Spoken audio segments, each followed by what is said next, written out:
오늘은 추석 특집. 네, 추석 특집으로 찾아왔습니다. 저희가 추석 특집으로 사법개혁 한번 논의하기 위해서 두 분 모셨는데요. 네, 박균택 민주당 의원님 반갑습니다. 네, 안녕하십니까? 네, 그리고 반갑습니다. 우리 김기현 변호사님. 안녕하십니까. 네, 반갑습니다. 저희가 사실 이게 녹화 방송이라서 이게 나갈 때쯤에는 두 분 다 이제 고향에 계시거나 뭐 광주에 계실 거죠. 예, 네, 지역구 그때 추석 때는. 맞습니다. 네, 김 변호사님 어디 가십니까? 저 고향이 서울이라서 아마 서울에 있을 것 같습니다. 그렇군요. 서울 사람들은 네. 명절이 되면 너무 좋아요. 서울이 텅텅 비어가지고. 차가 없죠. 네, 저 강북에서 강남까지 차 타고 가보면은 차가 이렇게 잘 뚫렸나 싶은 데가 또 없습니다. 그렇죠, 그렇죠. 저도 광주 갈 것 같은데 진짜 벌써부터 어질어질하네요. 저는 차가 막혀서 고향 갈 때 네. 차가 막히는 상황에서 그 서울 우리 고향인 분들 네. 영화관 고궁 앞에서 이렇게 즐기는 모습 보면 그게 그렇게 부러운 적이 있었습니다. 그렇죠. 원래 추석이 좀 즐겁게 보내고 원래 이맘때 되면 이제 뭐 차기 이제 지방선거 주자도 나오고 막 이럴 때예요. 이제 내년에는 이제 지방선거 이제 설에 본격적으로 잡히겠지만, 근데 이번에는 본의 아니게 그 판검사들이 지금 도마에 올라왔어요. 네, 사법개혁. 조희대, 지기현 그리고 이제 검사들, 검찰청 폐지 이 문제 때문에 뭐 좀 이슈가 되고 있는데 바로 들어갈게요. 두 분 맞죠? 뭐 국정기획위원회에서 같이 활동하셨죠? 그렇습니다. 네, 기획위원으로 제가 모셨습니다. 그리고 분과가 그 사법 분과였나요? 예, 그 정치행정. 예, 정치행정분과입니다. 정치행정. 예, 그 중에서 이제 법무, 검찰, 사정기관 쪽 개혁을 담당을 했었습니다. 근데 이제 김규현 우리 변호사님을 보면은 어떤 그런 뭐 근무 이념보다도 윤건희 정권이 균열이 처음 가기 시작한 게 최혜병 그렇죠. 사건 은폐했던 맞아요. 그 저 뭐 권력 남용에서부터 시작되지 않습니까? 맞아요. 그때 그 효시라고 해야 할까 신호탄을 쏜 분이 대단하죠. 우리 김규현 변호사님이다 보니까 저는 우리 빛의 혁명 또 우리 민주정권 수립에 최초로 기여했던 뭐 인물이라고 저는 생각해서 항상 감사한 마음을 가지고 있습니다. 맞아요. 진짜 고생하셨어요. 아유, 황송합니다. 네, 그때 그 뭐 저의 좀 깔때기긴 한데 이 데뷔시킨 게 접니다. 방송 입봉. 그러시군요. 네, 인천공항에서 그때 약간 저는 이제 또 미소년 특에서 웬 엊그제 제대한 해병대까지 와서 이렇게까지 이종섭을 쳐야 되나 했는데 알고 봤더니 나이가 저랑 얼마 차이 안 나요. 네, 아직도 인천공항에서 그때 처음 만났을 때 기억이 새록새록하네요. 기억나죠? 민주당 그때 의원님들 막 공항에 새벽에 와서 저녁이었나? 일요일 날이었죠. 저녁에 이종섭 런종섭 달아난 날 와가지고 이제 같이 거기서 뭐 한 몇 시간씩 방송도 하고. 그때 이제 저희는 이제 군복을 입고 이렇게 가가지고 시위를 막 하고 있는데 이제 결국 이종섭 못 잡았지만 민주당 의원님들 많이 오시고 유튜버 분들도 엄청 맞아요. 많이 오셨잖아요. 근데 어떤 아저씨가 중년 남성께서 마이크를 들고 유튜브를 하시면 저한테 와가지고 막 인터뷰를 하자고 막 하시더라고요. 그리고 나이가 상당히 있으신데 자기가 20만 유튜버예요. 그래서 와 상당히 있으신데 유튜브를 이렇게 크게 하시는구나. 대단하시다. 김병주 의원이었어요.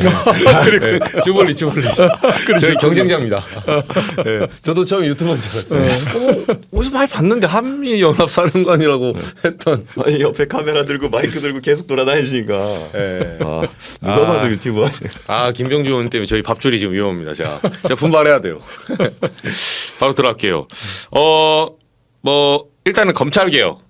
그죠? 검찰청 폐지는 이제 조직 개편이 되면서 1년 정도 앞뒀잖아요. 근데 여기저기서 반발이 많아요. 뭐 한마디로 하면 뭐 보안 수사권을 주라는 등, 뭐 보안 수사 뭐 요구권을 주라는 등 이러면 나중에 뭐 민생에 피해가 간다는 등 뭐 여러 얘기가 있어요. 어떻게 보십니까, 의원님?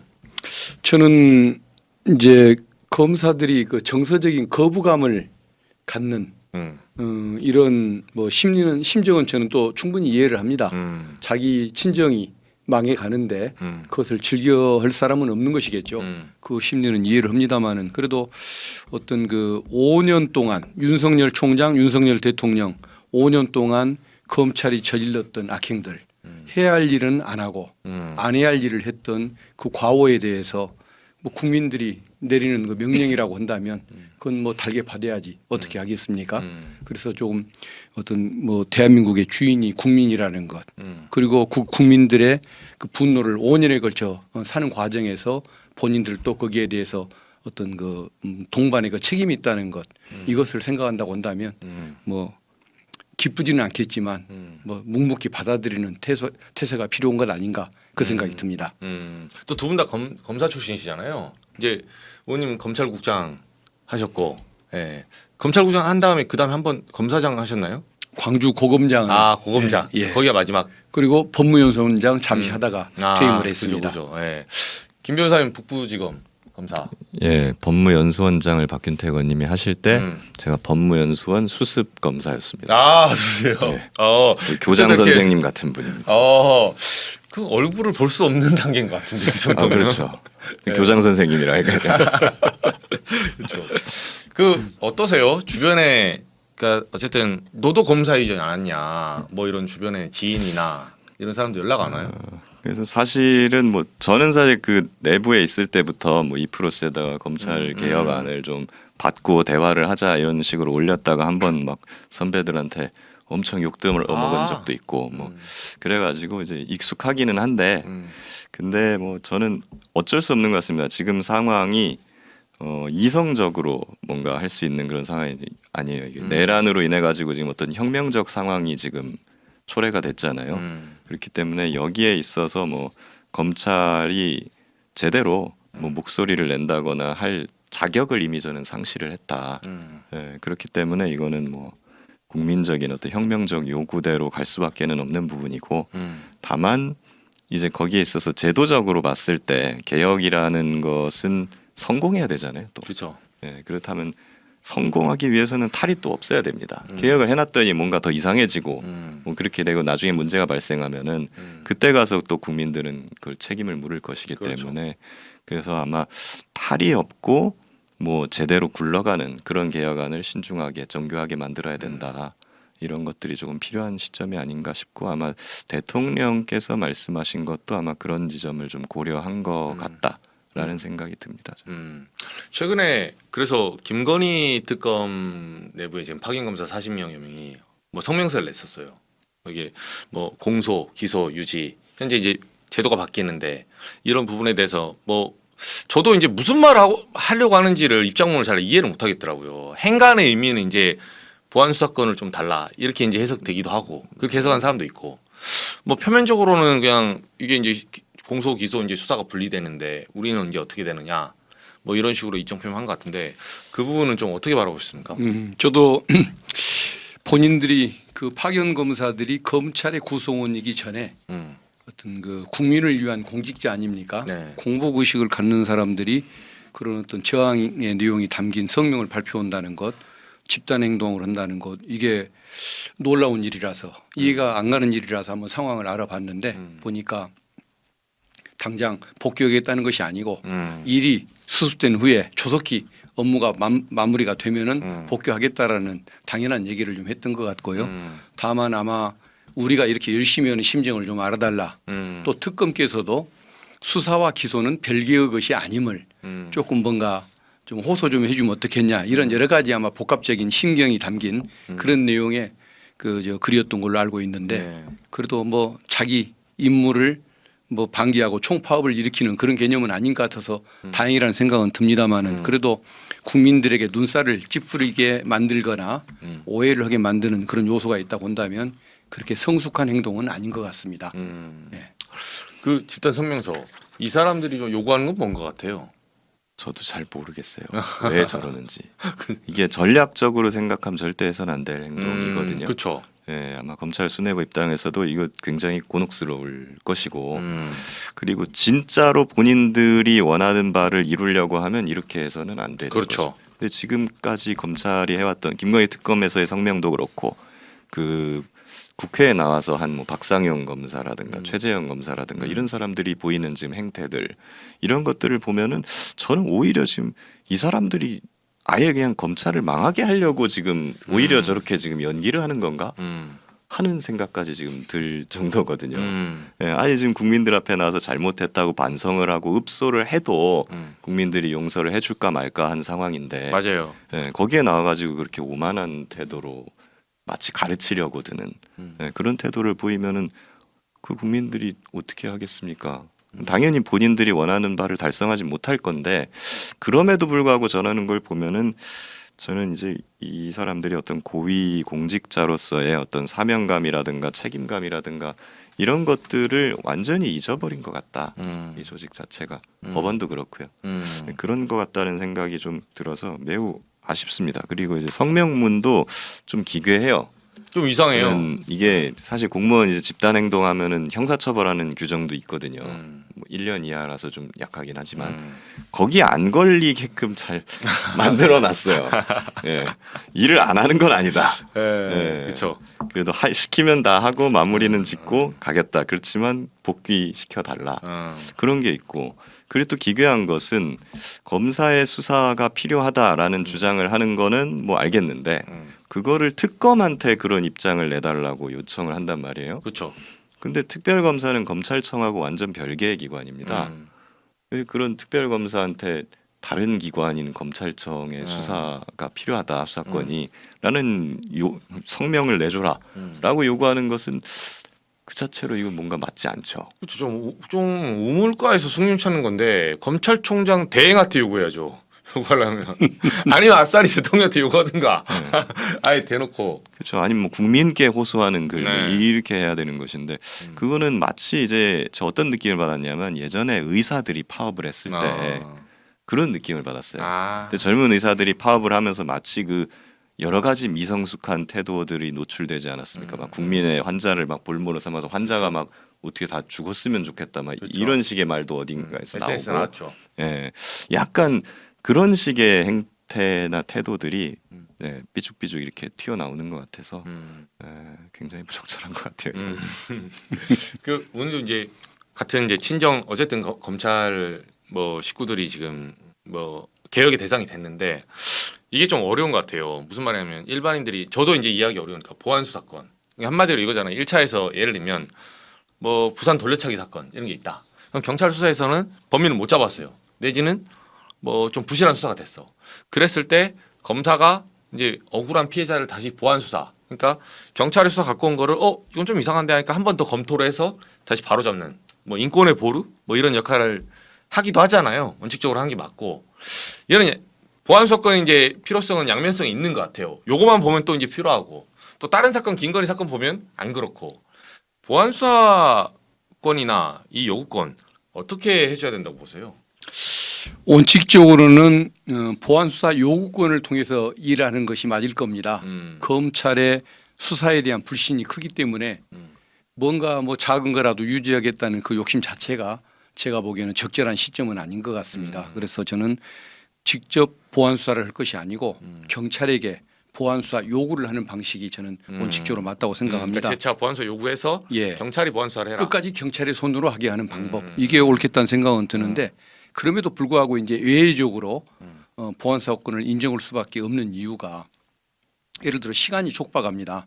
공소시효, 구속기간 그렇다고 한다면은 경찰에게 부탁을 하고 그 결과를 받아서 판단하는 과정에 시간이 너무 많이 걸리니까 그런 경우는 직접 해야겠죠. 그러네. 목마른 사람이 직접 물을 마셔야지 어떻게 남한테 물을 가져오게 해서 기다렸다가 마실 수가 있겠습니까? 그러네요. 그다음에 또 하나는 경찰이 일부러 열심히 안 하거나 일부러 너무 과잉 수사를 한 경우 이 경우는 보안 수사 요구를 해도 잘 안 고치려고 하겠죠.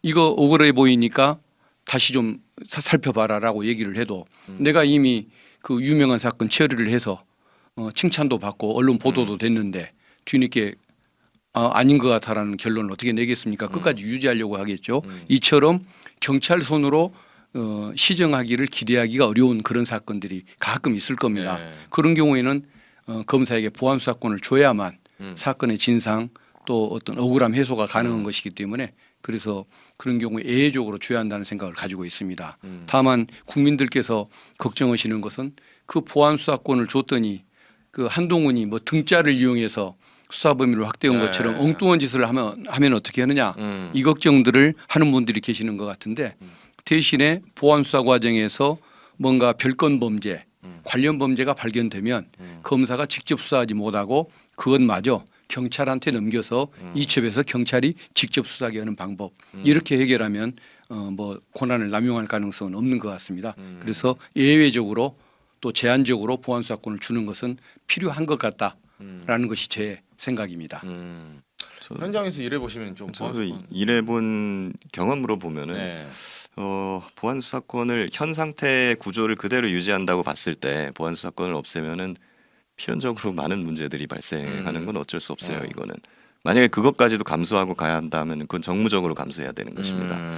그런데 이제 기본적으로 수사라는 거는 이제 증거를 그 수집해 나가는 과정이거든요. 그죠. 경찰 단계에서도 수사가 이루어지고 검찰 단계에서도 뭐 필요하다면 추가적인 어떤 증거들을 받거나 이제 수집을 그쵸. 할 수가 있고 사실 재판 단계에서도 그걸 수사라고 부르진 않지만 수사와 비슷한 작용이 이루어집니다. 사실조회라든가 제출 명령이라든가 필요한 법관이 압수수색 영장까지 발부해가지고 압수수색을 하기도 하거든요. 재판에서도 그걸 수사라고 부르지만 않을 뿐이죠.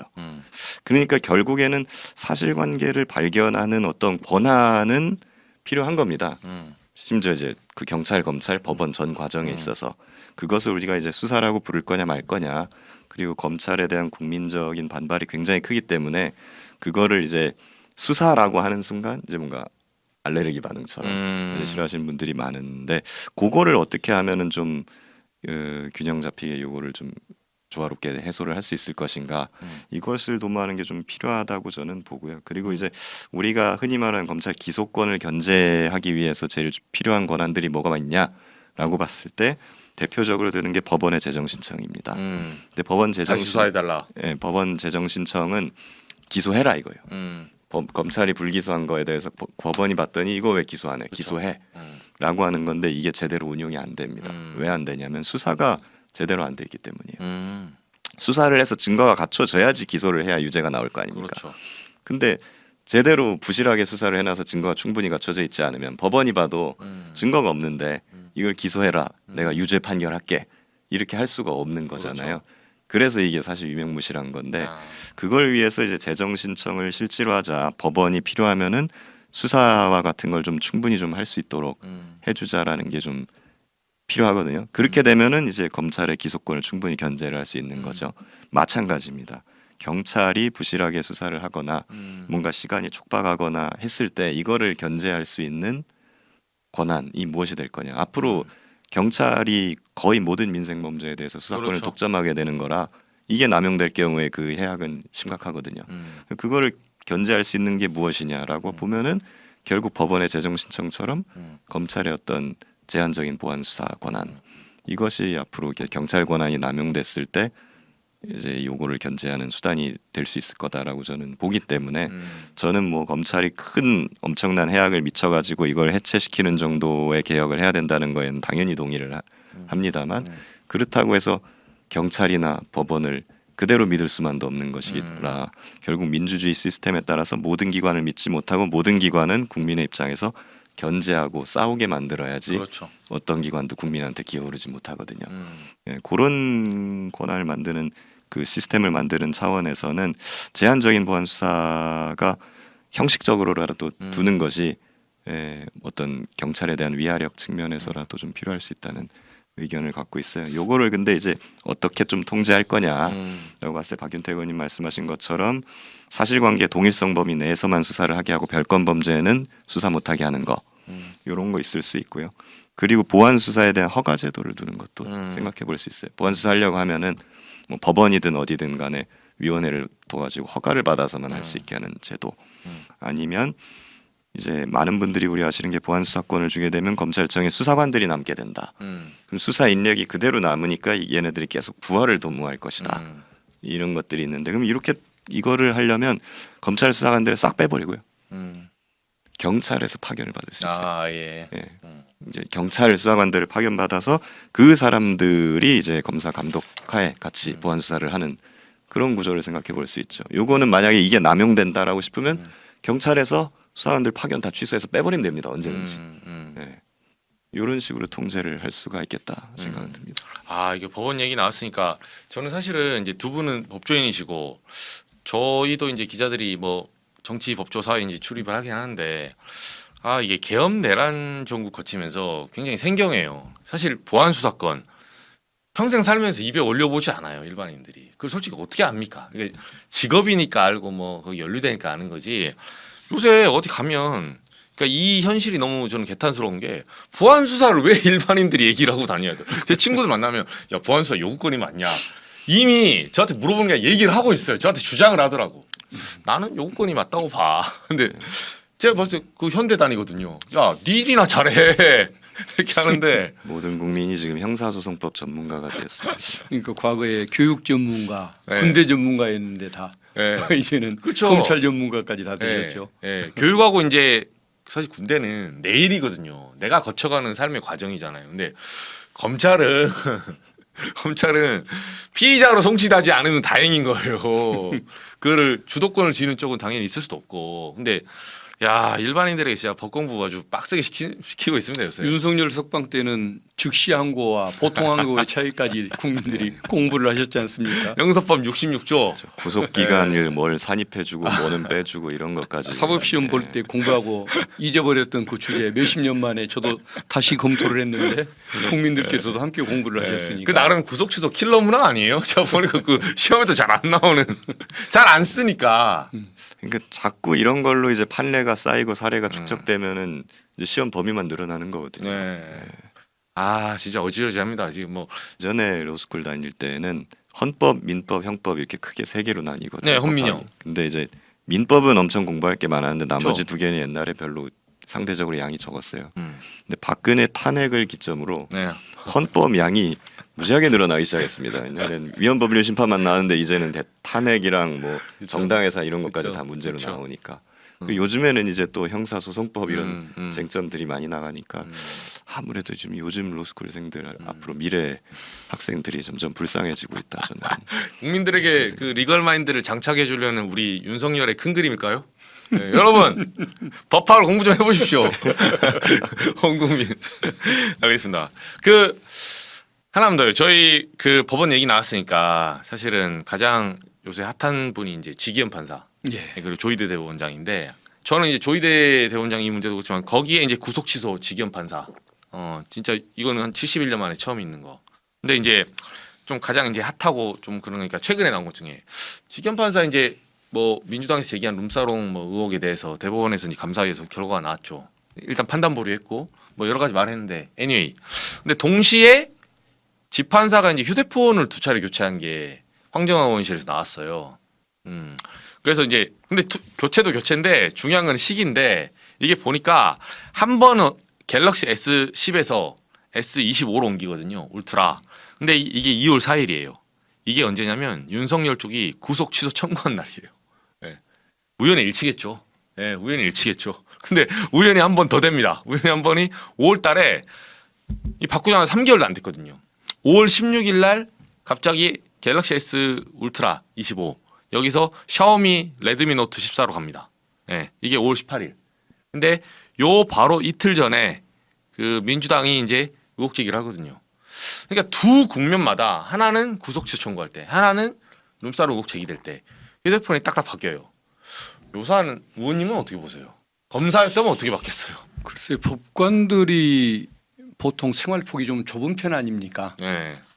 그런데 도대체 뭐가 그렇게 감추고 싶은 것이 많아서 음, 현안이 생길 때 핸드폰을 바꿔야 했을까? 음, 그건 좀 의문스러운 행적이죠. 음, 그리고 핸드폰 바꾸는 문제도 어제 제기가 됐고 또 하나는 그 접대가 그걸로 끝이 아니고 룸사롱에서 접대를 뭐 10차례도 넘게 아 그렇죠. 20차례인가요? 반박이 10차례인가요? 나왔죠. 그렇게 반박이 뭐 20차례. 여러 가지 자료가 나왔는데 음. 그 전에 대법원이 그 감사 자료를 발표했지 않습니까? 윤리위원회에서. 근데 저는 그것도 좀 이해를 할 수가 없었습니다. 그러니까 공수처에서 조사가 진행되니까 그걸 지켜봐야겠지만 현재까지 봐서는 문제가 없는 것 같다라는 것이 직무 관련성이 없다. 예, 중간 그 결론이었습니다. 공수처, 핸드폰 또 뭐 새로운 그 뭐 의혹 제기 빼놓고 보더라도 저는 문제가 있다고 봅니다.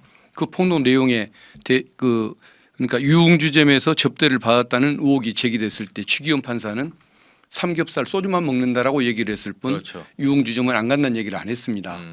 그러고 나서 사진이 바로 제시가 되니까 바로 거기 가서 사진만 찍고 나왔다라고 맞아요. 얘기를 했습니다. 맞아요. 그런데 어제 윤리감찰 단에서 발표한 걸 보니까 내용에 보니까 가서 뭐 2잔 마셨죠. 소주 2잔 정도 마시고 나왔다 이렇게 또 얘기를 했더군요. 왜 말이 그렇게 자꾸 바뀌고 제대로 부인을 못합니까? 그 발언 자체로도 뭔가 신빙성이 떨어지고 믿기가 어렵고 국민의 불신을 사기에 충분하기 때문에 뭔가 진상조사가 필요한 것 같다. 그래서 공수처 조사 결과를 받아보고 최종 결론을 내리겠다. 이렇게 발표를 했었어야지 3번이나 이렇게 말이 바뀌는데 문제가 없는 것 같다는 식의 중간 결론 이것도 저는 좀 이해하기가 어려운 대목이었었습니다. 네, 뭐 그리고 이제 뭐 조희대 대법원장마저도 말이 그렇게 애매하게 왔다 갔다 하다 보니까 직위원을 봐줄 수밖에 없었을지는 모르겠지만 어쨌든 법원의 그런 어떤 그 뭐 신뢰성에 영향을 주는 사안이라고 저는 봅니다. 휴대폰 교체 어떻게 보셨어요? 네, 이게 대놓고 봐주기 감사를 한 거 아닌가 저는 생각이 좀 들어요. 이게 법 위반을 판단하는 감사가 아니지 않습니까? 그렇죠. 이게 윤리 감사실인데 윤리에 위반돼도 그렇죠. 충분히 윤리는 더 광범위해요. 네, 징계를 할 수 있는 거지 않습니까? 현직 판사가 직무 관련성이 앞으로 있을지 없을지도 모르는 변호사들이나 뭐 이런 사람들한테 지속적으로 접대를 받아왔다라는 것은 직무 관련성 유무랑 무관하게 이거는 징계 사안이라고 저는 보거든요.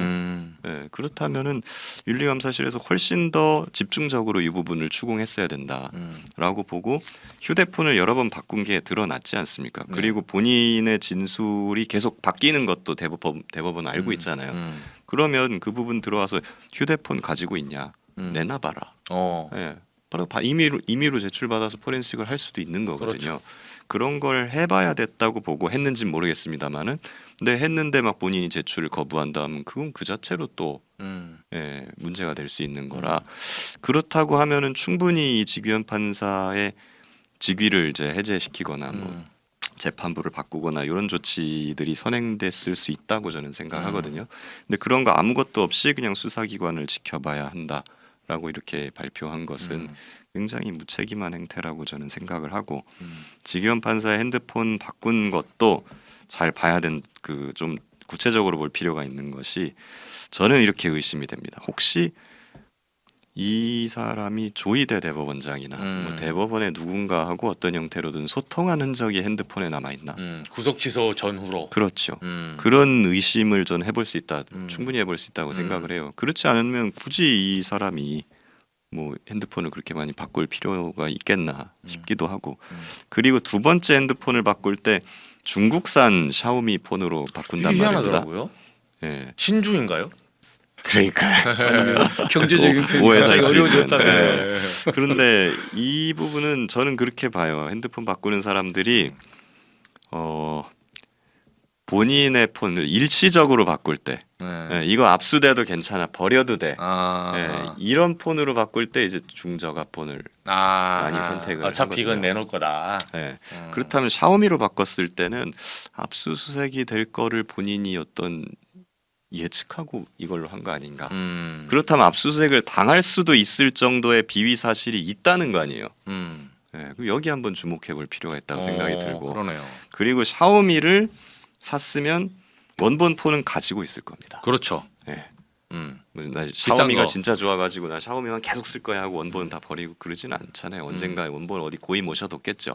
그럼 이거에 대한 제출 요구도 충분히 법원에서 했어야 된다고 저는 생각합니다. 이게 보니까 샤오미 레드미터는 좀 싸네요. 쿠팡에서 39만 원 정도 합니다. 갤럭시 S25 울트라 보통 100만 원 넘어가거든요. 그 당시에 2월에 그 할 때 가격 차이가 많이 납니다. 일리가 있어요. 그러니까 집판사님 좀 바꾸려면 갤럭시 아이폰으로 바꾸셨어야지. 한동훈처럼 좀 이렇게 팬시한 거 바꿔가지고 좀 비싼 거. 근데 아무튼 말씀대로 그런 것 같아요. 저는 뭐 바꿀 수 있어요. 저희가 이제 물어보려고 지견 판사 이제 연결을 해보려고 저도 취재를 그러니까 왜 바꿨냐고 물어보려고 했는데 그게 잘 안 되더라고요. 이제 일단 개인 전화 지금 바뀐 게 번호가 잘 안 구해지고 법원에서 이제 개별 연락한다 해서 판사들이 잘 받진 않아요. 보통 공보 판사가 알아서 해주지.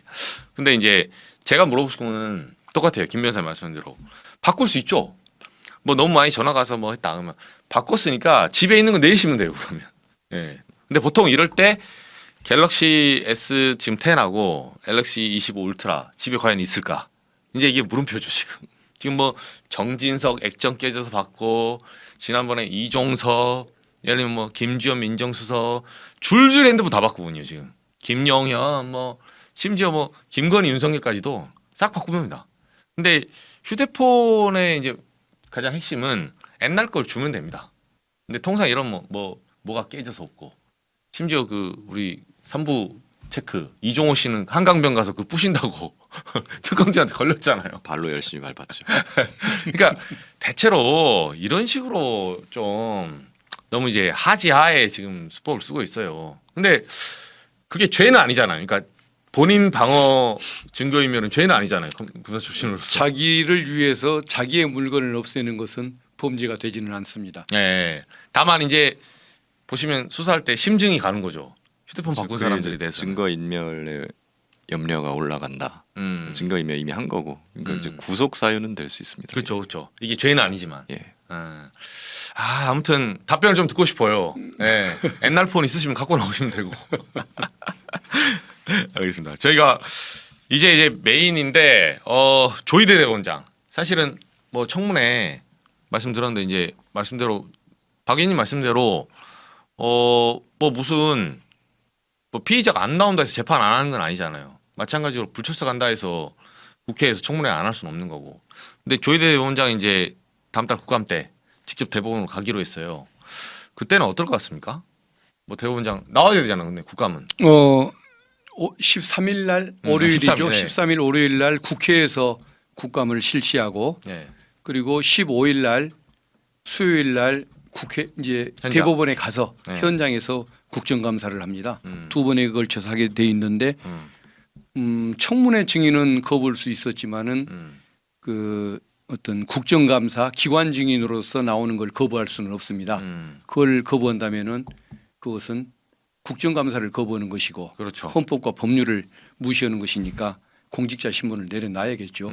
그래서 나올 수밖에 없고 그리고 지금까지는 이제 관행이 그 대법원장은 처음에 인사를 하고 그렇죠. 보통 법원 행정처장에게 답변을 위임한 다음에 들어가게 해주고 또 끝날 때 인사를 하는 식으로 처음과 나중에만 등장을 했습니다마는 이번에는 그렇게 안 할 계획을 가지고 있습니다. 당연히 그 현장에 앉혀두고 대법원장에게 직접 질문할 계획입니다. 그래서 청문회 때 못했던 걸 질문할 계획이고 그리고 이제 두 번째 날 그 대법원으로 가는 이유는 현장 검증을 그 하기 위한 그런 측면이 있습니다. 네. 그래서 먼저는 대법관들이 복사물을 이재명 대표 사건에 대한 복사물을 받지는 못했다는 거니까요. 네. 그렇다고 한다면은 PDF 파일로 봤다는 거 아닙니까? 네. 그래서 전산 그 기록들을 한번 잘 그 로그인 기록, 아웃 그렇죠. 기록을 살펴서 몇 시간 동안이나 접속해서 PDF 파일을 열람을 했는지 대법관들 것을 한번 확인을 해보자는 그런 목표가 나가 있습니다. 개인 아이디가 다 있으니까. 예, 그렇습니다. 네. 그리고 이제 두 번째는 대법관을 30명으로 늘리면 1억 뭐 3천만 원인가가 돈이 든다는 겁니다. 1조 1조 3천억. 맞아요. 예, 그래서 이게 도대체 무슨 얘기인가 했더니 뭐 사무실을 70평. 새로 70몇 평짜리를 열 몇 개를 마련하기 위해서는 새 건물을 지어야 하고 네. 땅값 계산하면 1조 3천억이라고 얘기를 하는데 과연 기존 시설로서 그 수용이 불가능한 것이냐? 그 내부 땅을 사지 않고 그 내부에서 증축이 불가능한 것이냐? 이런 뭐 현장 상황을 살펴보고자 하는 의도도 있습니다. 그 조희대 대법원장 말씀 듣고 나서 궁금한 게 네. 의원님 의원회관에 의원실은 몇 평 정도 됩니까? 제 사무실이 한 그래도 저희도 자주 다녀보면 이제 정확히 계산을 안 해봤는데 네. 한 10평 예, 그 10평 정도 남짓 10평 정도 넓어야, 될까요? 넓어야. 예, 10평 정도 남짓되지 않나 싶어요. 예, 예. 거기에 근데 의원님만 계신 게 아니라 이제 보좌진 9명. 그것까지 합하면 또 이제 네. 옆에 또 그건 따로 한 그거까지만 스무 그것까지는 한 한 뭐 20평. 20평 네. 20평 의원만 사용할 정도? 수 있는 건 보통 한 10평. 20평이 조금 그렇죠. 넘을 것 같습니다. 예. 보면은 아니 국민이 직접 선출한 국회의원도 10평 남짓 사무실이면 충분한데 85평? 예, 대법관 안에서 일하는데 축구합니까? 예. 그게 뭐 그러니까 1인당 필요합니까? 풋살장 만들어요? 예. 그래서 이해를 좀 할 수가 없고 네.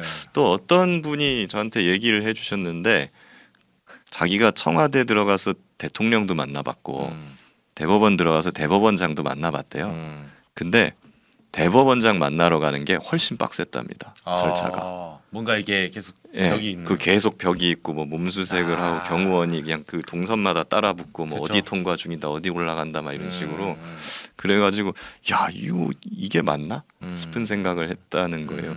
그러니까 불필요하게 그런 권위적인 측면이 너무 많은 거 아닌가 싶은 생각이 저는 들고요. 그래서 이렇다고 하면은 대법관을 30명으로 늘리더라도 기존 대법원 건물에 그냥 방을 줄이는 식으로 가면 그렇죠. 충분하지 않을까 하는 생각이 저는 들더라고요. 이게 서울중앙지검 건물 다 아시잖아요. 그게 옛날에는 보면 평검사들도 자기 개인 방이 다 있었다 그러더라고요. 옆에. 근데 요새 없어요? 검사 숫자가 점점 늘어나면서 계속 이렇게 방을 밀어넣어서 줄이다 보니까 이게 자기 방이 없는 검사들이 굉장히 많습니다. 요즘에는. 그럼 다 같이 그 파티션을 쓰는 거예요. 지금? 그렇죠, 그렇죠. 예. 아니 대법원이라고 그렇게 못할 이유가 그렇죠. 뭐가 있어요? 아니 그리고 저는 개인적으로 왜 서초동을 고소합니까? 이 비싼 땅에 이사 가도 돼요. 예전에 연수원도 예전에 서초에 있었잖아요. 의원님 학교 있을 때는 예. 일산 갔잖아요. 대법원 일산 가세요. 땅값 싸게. 대법원이 가면 땅값이 올라요. 잘 됐네. 세종시 가거나. 세종 가실래요? 일산 가실래요? 네. 예. 도시 이제 균형 발전도 할 겸. 고르세요. 꼭 법원 검찰청은 꼭 서초동 그것도 좀 높은 지대를 고소하더라고 제가. 예전에 무슨 풍수지략자가 그래 했더라고. 약간 조금 그 굽어 보는 곳, 이렇게 위에서 언덕 같은 그런 그렇죠. 곳을 희망하는 경향들이 과거에 있었다고 하죠. 그래서 모든 도시에 그 좋은 이게 평지 중에서도 평지가 있다가 딱 좀 올라온 데 있잖아요. 그런 데다 세운대요. 근데 그게 이제 보통 산지는 저기 외곽에 있으니까 그렇죠. 외곽엔 안 세워 그렇다고. 제가 95년에 그 검사로 윤관을 했는데 네. 그때 그런 얘기를 하는 그 관료들을 봤습니다. 관공서는 네. 조금 이거 내려다봐야 약간 높은 곳에 짓는 이유가 네. 좀 내려다보는 맛이 있기 때문에 그런 거라고. 그러니까 95년만 해도 그러네요. 국민 주권이라는 개념은 사실 헌법 교과서에만 등장했던 개념 그렇죠. 아닙니까? 김대중 대통령 정부가 출범했던 98년 이후에 사실은 국민 주권이라는 것이 처음으로 그 피부로 느껴지기 시작했던 시절이니까 그러네요. 아마 95년에 그런 얘기를 했는지는 모르겠는데 관공서는 높은 곳에 있어야 한다. 이런 인식들이 좀 있었죠. 진짜 권위주의 진짜 장난 아닙니다. 그게 단순히 저는 어떻게 보면 뷰를 의미한 게 아니더라고요. 약간 찍어 눌러야 된다는 거야. 뷰 측면에서 좋은 게 아니라 무슨 좀 무속인가요 그것도? 약간 시민들을 그거보다는 좀 상하의 개념, 하이라키 높은 존재와 낮은 존재로 그렇죠. 인식을 했던 그렇죠. 관존 민비 사상이 그렇죠. 좀 거기에 우리가 비어 있는 관이고 이거는 민이다. 그러면 시민들은 우리가 신민들은 내가 시킨 대로 해야지. 이게 이제 내재되어 있는 거 아니냐 그렇게 해석을 하더라고요. 저는 그게 맞다고 봐요. 지금 법원이나 이제 사법개혁의 필요성이 나온 게 약간 그런 분위기가 지금 팽배하거든요. 우리 사회가. 근데 시대가 변했는데도 아직도 그거를 이제 못 버리는 이런 경향이 너무 커요. 근데 조희대 대원장 다시 돌아가면 그 이제 국감하시고 나서 이 파기환송 측면은 이제 여러 번 얘기가 나왔지만 제가 개인적으로 궁금한 거는 의원님 안 나온 얘기 중에 왜 파기 자판을 안 했을까요? 저는 개인적으로 이거 하려면 앞서 그냥 자판해버리면 되잖아요. 뭐 이재명 날라가라 이렇게. 국민의힘 의원이 파기 자판을 안 하고 파기 환송을 했던 것이 그 이재명 대표를 봐준 것인데 왜 조희대 대법원장에게 그런 얘기를 하느냐라고 얘기하는 국민의힘 의원을 봤습니다. 신박하네요. 근데 이제 이것은 그 내부 논의 과정이니까 네. 정확한 아직까지는 답을 알 수는 없지만 그렇죠. 그 전언에 의하면 조희대 대법원장이 파기 자판을 하고 싶어 했는데 그렇죠. 대법관들 10명이 유죄 취지의 파기 환송까지는 동의를 해줬기 때문에 이게 전원 합치니까 이틀 만에 그런 결론을 냈지만은 파기 자판은 이건 안 된다. 와. 예.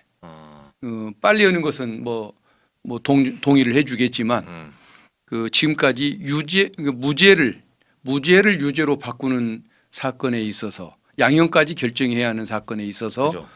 파기 자판을 해본 역사는 없다. 그죠. 보통 유죄를 예. 무죄로 때릴 때 예. 파기 자판하죠. 그래서 그것을 반대하는 목소리가 있었기 때문에 못했다고 소문은 전해지고 있습니다. 저도 들었어요. 파기 자판. 저도 같은 의심을 하고 있습니다. 이거는 언젠가 역사에서는 밝혀져야 될 문제가 맞아요. 아닐까. 예. 저는 그런 이제는 말할 수 생각이 있다. 들고, 그러니까 그 지금 대법관들 네, 중에 맞아요. 누군가가 맞아요. 나중에 책을 꼭 써야 된다. 저는 네. 그렇게 생각이 들고요. 그리고 이제 파기 재판이 안 되니까 빠른 파기환송으로 조희대 대법원장이 틀었다라는 게 상당히 신빙성이 있는 것이 파기환송하자마자 바로 서울고법으로 이 기록을 보내버리고 그리고 서울고법 그 재판부에서도 막 기습적으로 굉장히 번개같이 기일을 잡아버렸지 완전 않습니까? 속도전이었어요. 나중에 이제 국민들의 엄청 열화와 같은 반발이 일어나자 이제 빠지기는 했지만서도 그렇다면은 조희대 대법원장이 파기환송으로 틀면서도 대선 전에 이제 환송심에서 유죄가 나오고 다시 대법으로 와가지고 거기서 상고 기각이 되면서 확정시키는 이런 타임라인까지 충분히 계획을 세워놓고 파기환송을 한 것이다. 라는데 저는 좀 그 무게를 싣고 싶어요. 어제 그 법원 공무원 노조 네. 사무처장이 청문회 증인으로 나왔었습니다. 네. 그 법원 공무원인데 그분이 오랜 세월 법원에 근무했지만 봤어요. 여자분, 네. 여성분. 이런 사례를 본 적이 없다. 맞아요. 동료들에게 물어봐도 이런 재판 본 적이 없었다. 음. 그리고 서울 고법회로 파기환송돼 가서마저 그 특별 송달 방식으로 집행관 송달을 시도하는 것을 사람 보냈잖아요. 본 적이 없었다라고 하면서 이것이 어떤 정치가 아니고 무엇이었냐, 정치 판결이 아니고 뭐였냐는 이런 의문을 뭐 제기하시는 모습을 봤는데 정말 역사에 이런 일이 없었다는 것, 조희대 대법원만이 가능했던 일인 것 같습니다. 과거에 우리가 법원이 그 사법살인을 했다라고 비난받는 사례가 2개가 있습니다. 네. 이승만 대통령 때 그 대선 정적이었던 조봉암 선생 그렇죠. 간첩죄로 사형 판결을 대법원이 내립니다. 그리고 또 유신 정부 때 76년인가요? 75년에 인혁당 네. 2차 사건 때 네. 8명에 대해서 그 국가보안법 위반 등으로 그렇죠. 여기에 대해서 이제 사형 판결을 내리죠. 이걸 사법살인이라고 얘기를 하는데 2건 다 앞에는 한 4개월 이상, 뒤에 것도 한 6개월 정도 그 재판 기간이 걸렸었습니다. 사법살인에 협조했던 사건도 5명을 남긴 사건도 그렇게 최소한 기간은 지켜가면서 대법원이 일을 했습니다. 그런데 이번에는 이틀만 했지 않습니까? 이건 뭐 군사작전에 다름이 없는 것이죠. 이 배경이 뭔가 결국은 뭐 대법원장은 대통령도 내 손으로 결정할 수 있다. 국민이 뽑아야 할 대통령 내가 뽑겠다 하는 그런 오만 아닙니까? 윤석열 대통령이 수많은 죄를 지었지만은 가장 큰 죄는 저는 국민이 주인인 것을 몰라본 죄, 국민을 무시했던 죄 아닙니까? 조희대 대법원장이 똑같은 마인드를 가지고 있기 때문에 저는 참 마음으로 용납이 안 되는 거죠. 네. 그러고서도 사법 독립을 헌법에 의존해서 사법 독립을 얘기할 수 있냐? 그렇죠. 그런 참 의문이 드는 겁니다. 저는 이런 공직자들이 국민을 무시하는 걸 보면서 무슨 생각이 들었냐면 과거에는 주권자가 왕이었지 않습니까? 그렇죠. 그럼 그 주권자를 모욕하는 죄가 제일 중한 죄였어요. 그 불경죄라 그랬잖아요. 그렇죠, 옛날에. 그렇죠. 네. 그 사형입니다, 사형. 예전에 불경죄 사형밖에 없어요. 네. 제가 예전에 옛날 일본 형법을 본 적이 있는데 내란죄보다 불경죄가 앞에 있습니다. 그걸로 시작을 해요. 다 사형이에요. 그건 막 뭐 하면 사형, 뭐 하면 사형. 이게 이제 국민 주권 그 공화국으로 오면서 그게 이제 삭제가 됐는데 이거 다시 살려야 되는 거 아니야? 이제 그렇죠. 그 대상을 이제 왕이 아니라 이제 국민이 되겠죠. 국민에 대해서 그런 불경한 짓을 저지른 공직자에 대한 어떤 뭐 처벌 조항을 만들어야 되는 거 아닌가? 원칙적으로 필요해요. 네. 네, 주권자를 유린하는 건데 그러니까 그런 생각을 좀 한번 들더라고요. 그게. 네. 필요합니다. 시간이 거의 다 돼서 마지막으로 하나만 추석 이후에 지금 추석 전까지는 지금 빠르게 달려왔거든요. 뭐 새 정부 출범하고 이제 국정기기 하고 뭐 100일 기자간담회 하고 그 동안에 뭐 지금 관세 협상도 마무리 안 됐고 우당탕탕 지금 내후 외환으로 정말 이재명 정부가 힘들게 하는데 추석 이후에는 이 소위 말해서 사법개혁안 뭐 어떻게 흘러갈 거라고 보세요? 좀 진정이 잘 될 거라고 보세요? 추석 이후에 국정감사를 먼저 할 것이고 네, 국감. 국정감사에서 드러나는 문제점이라든가 대법원의 태도를 보면서 사법개혁안 최종안이 제시되지 않을까 싶습니다.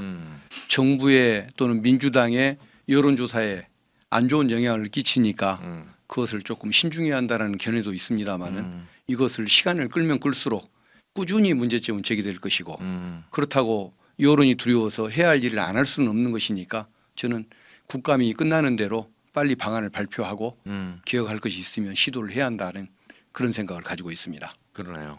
변호사님 어떻게 보십니까? 마찬가지로 이런 개혁은 시간을 끌면 끌수록 이제 불리해지거나 이게 불확실성이 늘어나기 때문에 빨리 하는 게 맞다고 보고요. 근데 다만 이제 지금 법관 증원이 그러니까 우리 국정개혁위원회에서는 법관 증원을 국정과제로 잡았어요. 그러니까 대법관도 늘리고 판사도 늘린다라는 걸 일 잡았는데 많다며요. 일 많으니까 일이 엄청 쪼개준다는데. 많죠. 지금 근데 약간 이제 얘기가 대법관 증원 얘기만 나오고 있는 것 같아서 그렇게 되면 오히려 대법관을 늘리게 되면은 판사들 중에 그 대법관을 그 보조하는 사람들 또 뽑아가야 되니까 그렇죠. 하급심의 인원은 줄게 되는 거거든요. 그러네요. 그런 재판 것이 연구원- 이제 연구원인 예 거니까. 재판 지연에 대한 어떤 비판의 빌미가 될 수 있습니다. 이렇게 되면 하는 김에 법관도 같이 이렇게 늘려가지고 지금 재판 지연을 해소하는 방향까지, 그러니까 민생적인 부분까지 함께 고려하는 사법 개혁 그 안을 만들어줬으면 좋겠다는 생각이 좀 들고, 제가 변호사를 하고 있는데 지금 서울 동부지법에서요 항소부 네. 항소를 하면은요 첫 기일이 1년 뒤에 잡혀요. 오. 네. 아 그렇게 적체가 많이 돼요? 네. 오. 지금 그런 상황이에요. 오. 그렇기 때문에 이 부분도 지금 상당히 심각하다. 그러니까 한번 그러네요. 다시 같이 살펴봤으면 이 좋겠다. 증원이 좀 필요해. 예, 하는 이 생각이 정도면 듭니다. 좀 긴 기간이에요? 심각한 것이죠. 아. 뭐 옛날 같으면 뭐 2, 3개월 내에 예. 지정이 됐던 것 같은데 이 정도면 심각한 겁니다. 음. 뭐 원인은 두 가지겠죠. 음. 어떤 그 당사자들의 권리 의식이 발전했기 때문에 거기에 맞춰서 재판을 신중하게 하느라고 음. 또 들을 거 다 들어줘가면서 하느라고 늦어지는 그런 측면도 있을 텐데 그것이라고 한다면 참 다행인 것인데 굳이 그렇게 심하게 야근까지 해가면서 일할 필요가 있느냐? 우리도 그 근로자와 같은 마음으로 쉬어가면서 하겠다라고 얘기한다면은 고위직 대접을 해주는 그 어떤 그 거기서 따르는 어떤 봉사 의무, 뭐 사명감 이런 것을 포기하는 것이 돼서 그 이유는 바람직하지는 않을 것 같습니다. 아마 근데 두 가지 다 이유가 되는 것이겠죠. 예. 알겠습니다. 오늘 긴 시간 너무 감사드리고요. 아까 의원님 말씀드리니까 아유 벌써부터 추석 빨리 지나갔으면 좋겠어요. 저희 기자들 입장에서는 이 말씀 들어보니까 추석 이후에 여기 전쟁이네요. 13일이 벌써 14. 벌써 어지러지랍니다. 기사 쓸 생각하니까 지지하고. 예. 근데 또 마무리할 건 마무리해야죠. 예. 본격적으로 이제 대법원 국정감사도 해야 되고 특검도 이제 이달 지나면 이제 뭐 연장 기간 한 번 있지만 이제 마무리 수순 들어가거든요. 연말에 이제 기소하고 빨리 사안을 정리하고 이제 나갈 필요가 있어요.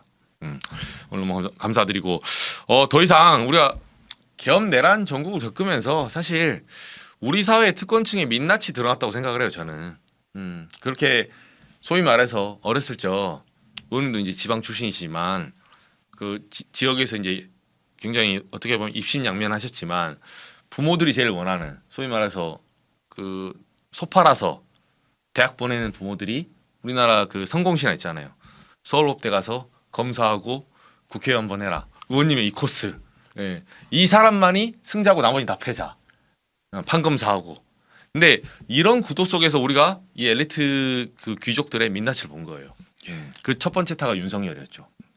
그리고 이제 조이대 하나씩 우리가 다 보여주는. 그래서 이제 진정한 국민주권을 지금 찾아오는. 그 뭐 하향편준화하겠다는 게 아닙니다. 특권 없애고 말 그대로 있는 그대로 사회를 투명하게 보여줘야 된다. 그래서 개혁이 좀 필요하다고 생각합니다. 마지막으로 두 분 한 말씀 저희 시청자들께. 오랜만에 불러주셔가지고 일단 감사드리고. 살이 많이 빠지셨어요. 원래 말랐지만. 제가 사실 감기를 최근에 심하게 앓았습니다. 이제 거의 다 났는데 아직 목이 완전히 회복이 안 된 상황인데 그래도 추석 명절 잘 보내시고 감기 조심하십시오. 의원님. 우리 CBS 애청자 여러분들과 함께할 수 있는 거 감사하게 생각합니다. 추석 연휴 즐겁게 보내시기 바랍니다. 네, 알겠습니다. 제가 명절 지나고 또 우리 핫할 때 두 분 필요할 때 연락드려서 한번 모시겠습니다. 예, 오늘 여기까지 하겠습니다. 예, 고맙습니다. 감사합니다. 예.